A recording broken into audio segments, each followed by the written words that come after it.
رات کے اندھیرے میں شہر سے دور سنسان سڑک پر ہلکی ہلکی دھند چھائی ہوئی تھی۔ ایک نوجوان زبیر اپنی گاڑی میں تیز رفتاری سے جا رہا تھا۔ گھڑی رات کے 2 بج آ رہی تھی اور سڑک پر کوئی سی روح نظر نہیں آ رہی تھی۔ اچانک آگے ایک آدمی کھڑا نظر آیا، لمبا قد، پرانی ملکی چادر میں لپٹا ہوا اور سر جھکائے کھڑا تھا۔ زبیر نے گاڑی کی رفتار کم کی۔ جیسے ہی وہ قریب پہنچا، آدمی نے آہستہ سے ہاتھ اٹھایا جیسے لفٹ مانگ رہا ہو۔ زبیر کچھ لمحے کے لیے ہچکچایا، پھر سوچا یہ بیچارہ سردی میں کھڑا ہے، مدد کرنی چاہیے۔ اس نے گاڑی روک دی۔ آدمی خاموشی سے پچھلی سیٹ پر بیٹھ گیا۔ کہاں جانا ہے بابا؟ زبیر نے بیک ویو مرر سے دیکھا، مگر آدمی کا چہرہ دھند میں چھپا ہوا تھا۔ کوئی جواب نہیں آیا۔ بابا، میں نے پوچھا کہاں جانا ہے؟ زبیر کی آواز میں ہلکی سی گھبراہٹ تھی۔ تبھی ایک سرگوشی سی گونجی، جہاں تم جا رہی ہو۔ زبیر کا دل زور زور سے دھڑکنے لگا۔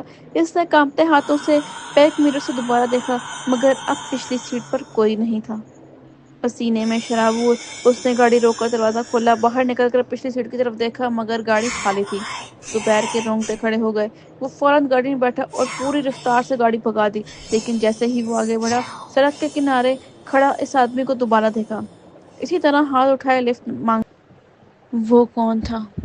اور جو اسے بٹھاتا ہے وہ واپس کیوں نہیں آتا؟ کہانی ختم، مگر راز باقی ہے۔